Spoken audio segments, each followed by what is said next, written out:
John Stones really has played his way in there, hasn't he? Just something has clicked for him this season. Great partnership with him and Diaz. Who for you partners him, do you think, Darren Bent? I'm going to go Mings.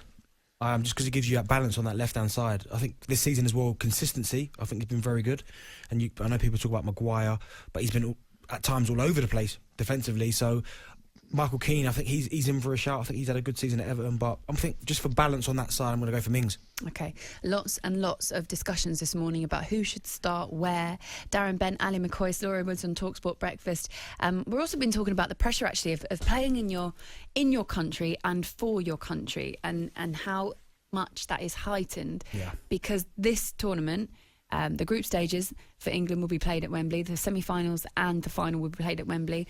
And it might be more of that in the middle, depending on what happens. Can it be more of a hindrance than a help sometimes?